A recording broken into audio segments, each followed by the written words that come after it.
नमस्कार दोस्तों, स्वागत है आपका हमारे YouTube चैनल पे। आज हम लोग कक्षा 10 के फिजिक्स के कुछ क्वेश्चन पढ़ने वाले हैं जो कि ऑब्जेक्टिव फॉर्म में हैं। तो चलिए शुरू करते हैं। आज का पहला क्वेश्चन है, दाढ़ी बनाने के लिए कौन से दर्पण का प्रयोग किया जाता है? ऑप्शन ए है समतल दर्पण, बी है अवतल दर्पण, सी है उत्तल दर्पण और डी है परवलयिक दर्पण। तो दाढ़ी बनाने में हम लोग अवतल दर्पण का प्रयोग करते हैं। ऑप्शन नंबर बी सही हो जाएगा, क्योंकि इसमें जो प्रतिबिंब बनता है वो बड़ा बनता है, जिस वजह से दाढ़ी बनाने में इसे आसानी होती है।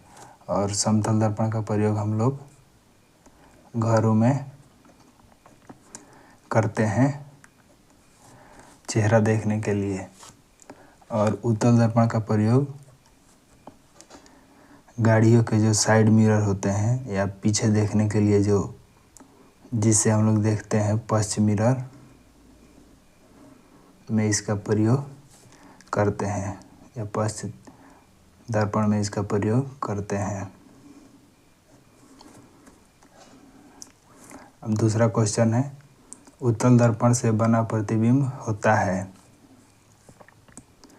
हमेशा उल्टा, हमेशा सीधा, उल्टा तथा सीधा, इनमें से कोई नहीं। तो उत्तल दर्पण से बना प्रतिबिंब कैसा होता है?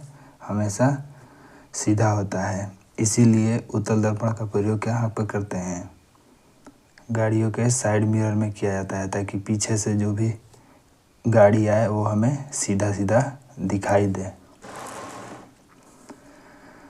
अगला क्वेश्चन है, निकट दृष्टि वाली आँख साफ साफ देख सकती है। दूर की वस्तुओं को, निकट की वस्तुओं को, बड़ी वस्तुओं को, केवल छोटी वस्तुओं को। देखिए, जो भी दोष होता है, जैसे निकट दृष्टि दोष वाली आँख है, तो इसमें निकट की वस्तु ही दिखाई देती है, यानी ऑप्शन नंबर बी सही हो जाएगा। यदि दूर दृष्टि दोष होगा तो उसमें दूर की वस्तुएं दिखाई देती है, मतलब जो होता है वही वस्तु दिखाई देता है। दूर की वस्तु किस में दिखाई देगी? तो दूर दृष्टि वाली जो आँख होगी उसमें दूर की वस्तुएं दिखाई देती है, यानी दूर दृष्टि दोष में कौन सी वस्तु दिखाई देगी? दूर की वस्तु। दूर दृष्टि दोष में दूर की वस्तुएं दिखाई देती है। अगला क्वेश्चन है, दूर दृष्टि दोष को दूर करने के लिए चश्मे में प्रयोग होता है। ए है उत्तल लेंस, बी है अवतल लेंस, सी है बेलनाकार लेंस और डी है बाइफोकल लेंस। तो इसमें उत्तल लेंस का प्रयोग किया जाता है दूर दृष्टि दोष को दूर करने के लिए। और यदि निकट दृष्टि दोष होगा तो हम लोग किसका प्रयोग करेंगे? अवतल लेंस का प्रयोग करते हैं निकट दृष्टि दोष में। किसका प्रयोग करते हैं? अवतल लेंस का प्रयोग करते हैं। और बेलनाकार लेंस में हम लोग बेलनाकार लेंस का प्रयोग कहाँ पर करते हैं? तो अबिंदुकता में करते हैं। अबिंदुकता में बेलनाकार लेंस का प्रयोग किया जाता है। और बाइफोकल लेंस का प्रयोग हम लोग जरा दृष्टि दोष को दूर करने में करते हैं। जरा दृष्टि दोष को दूर करने में बाइफोकल या द्विफोक्सी लेंस का प्रयोग करते हैं। अगला क्वेश्चन है, उत्तल लेंस की फोकस दूरी होती है तो उत्तर लेंस की फोकस दूरी होती है धनात्मक, ऋणात्मक दोनों, और इनमें से कोई नहीं। तो उत्तर लेंस की फोकस दूरी क्या होती है? धनात्मक होती है। देखिए, उत्तल लेंस हो या उत्तल दर्पण हो, दोनों ही स्थिति में क्या होती है? फोकस दूरी धनात्मक होती है। यदि वहीं ऋणात्मक की बात करें तो अवतल लेंस की फोकस दूरी क्या होती है? अवतल लेंस, अवतल लेंस रहे या अवतल दर्पण रहे, दोनों में क्या होता है? ऋणात्मक होता है। अगला क्वेश्चन है, एक उत्तल लेंस की फोकस दूरी 25 सेंटीमीटर है तो उसकी क्षमता होगी। देखिए, ऊपर वाले क्वेश्चन में क्या है? उत्तल लेंस की फोकस दूरी होती है धनात्मक होती है, तो इसमें देखिए ऑप्शन दिया है +4 डायोप्टर, -2 डायोप्टर, +2 डायोप्टर और -4 डायोप्टर। तो इसका मतलब धनात्मक होता है इसका फोकस दूरी, तो निगेटिव वाला तो आंसर होगा नहीं, तो ये दोनों गलत हो जाएंगे। अब बचाइए दोनों। तो डायोप्टर क्या होता है? लेंस की क्षमता का ऐसे ही मात्रा क्या होता है? डायोप्टर होता है, जो कि फोकस दूरी का हमेशा उल्टा होता है। और डायोप्टर को P से निरूपित किया जाता है, यानी P बराबर क्या होता है? 1/f होता है, 1/f। तो फोकस दूरी कितना दिया हुआ है? 25 सेंटीमीटर, 1/25 हो जाएगा। और चूँकि ये सेंटीमीटर में है तो सेंटीमीटर को मीटर में बदलने के लिए क्या करेंगे? 100 से भाग देंगे।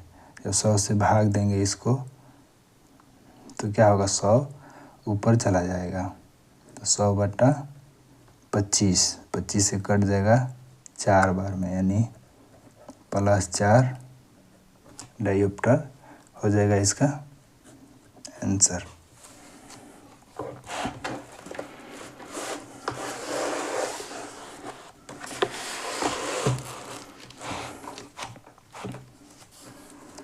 अगला क्वेश्चन है, विद्युत धारा का प्रबलता का मात्रक है।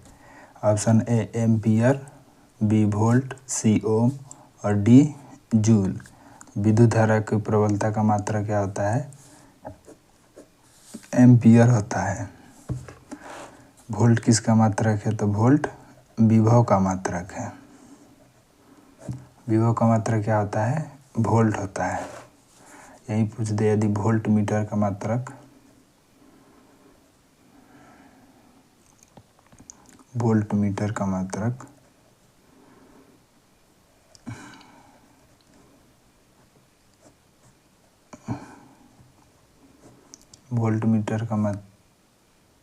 वोल्ट मीटर किसका मात्रक हो जाएगा? तो वोल्ट मीटर हो जाता है, वोल्ट मीटर विभवांतर का मात्रक हो जाता है, विभवांतर का मात्रक हो जाएगा।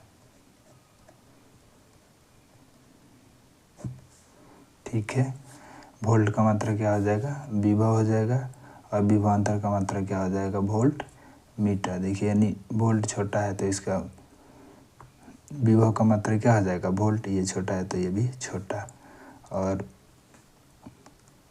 विभवांतर बड़ा है तो इसका भी क्या हो जाएगा? वोल्ट मीटर, यानी ये भी बड़ा हो जाएगा। ओम किसका मात्रक होता है? तो प्रतिरोध का मात्रक क्या होता है? ओम। और यदि पूछ दे ओम मीटर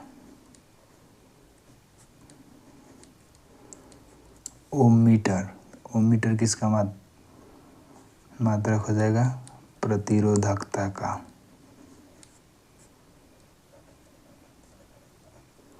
देखिए, यहाँ भी सेम कर सकते हैं।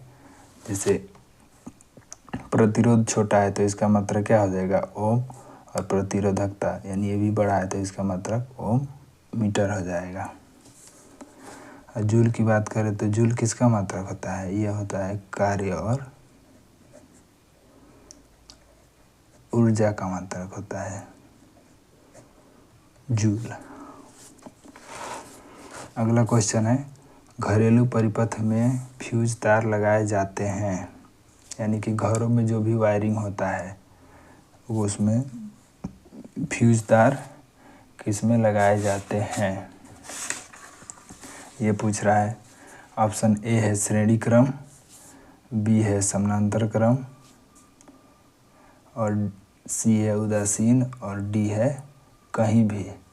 घरेलू परिपथ में फ्यूज तार लगाए जाते हैं, तो घरेलू परिपथ में किस में लगाए जाएंगे, तो श्रेणी क्रम में लगाए जाएंगे। यदि समानांतर क्रम में पूछे तो जो घरों की वायरिंग होती है, घरों की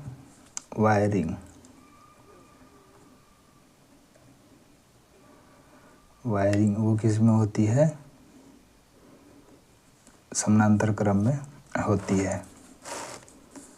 अगला क्वेश्चन है, इनमें से किसका उपयोग ईंधन के रूप में नहीं होगा, कि इस पे ध्यान दीजिएगा, नहीं होगा पूछ रहा है। तो हाइड्रोजन ये भी ईंधन के रूप में उपयोग होता है, सीएनजी ये भी ईंधन के रूप में प्रयोग होता है जिससे गाड़ियाँ चलती है, और एलपीजी भी एक तरीके का ईंधन है जिससे घरेलू सिलेंडर जो होता है या कमर्शियल सिलेंडर जो भी होता है उसमें क्या होता है, एलपीजी भरा होता है, यानी ये भी क्या है, ईंधन ही है। और ऑक्सीजन ईंधन नहीं है। ऑक्सीजन की उपस्थिति में कोई भी वस्तु जलती है, लेकिन ऑक्सीजन क्या है, ईंधन नहीं है। किसी भी वस्तु को जलाने के लिए ऑक्सीजन की ज़रूरत होती है। बात करें सीएनजी की, तो सीएनजी का फुल फॉर्म भी पूछ देता है कभी कभी, तो इसका फुल फॉर्म क्या हो जाएगा, कॉम्प्रेस्ड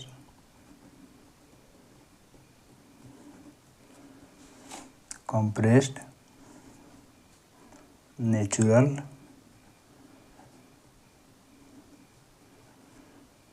गैस। और एलपीजी का full form liquefied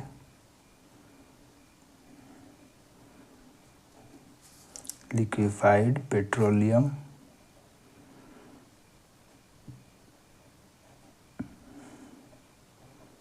gas.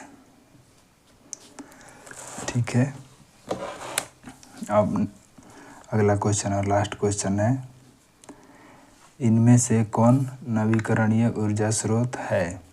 Option A है कोयला, और बी है प्राकृतिक गैस, सी है लकड़ी, और डी है पेट्रोलियम। देखिए, नवीकरणीय ऊर्जा स्रोत किसे कहते हैं, जिसे दोबारा से मतलब बनाया जा सकता है या जिसे नया किया जा सकता है। तो कोयला हो गया, कोयला आपका क्या हो जाएगा, अनवीकरणीय है, क्योंकि इसको बनने में बहुत लाखों से करोड़ों वर्ष लग जाते हैं तब जाके ये बनता है। प्राकृतिक गैस भी क्या है, अनवीकरणीय है। पेट्रोलियम भी अनवीकरणीय है। तो बच गया लकड़ी। लकड़ी क्या है, नवीकरणीय है, क्योंकि हम लोग पेड़ पौधे लगाकर दोबारा से लकड़ी को तैयार कर सकते हैं। तो इसी तरह आपका आज का 10 क्वेश्चन पूरे होते हैं। चलिए ठीक है, मिलते हैं अगले वीडियो में। आज के लिए धन्यवाद।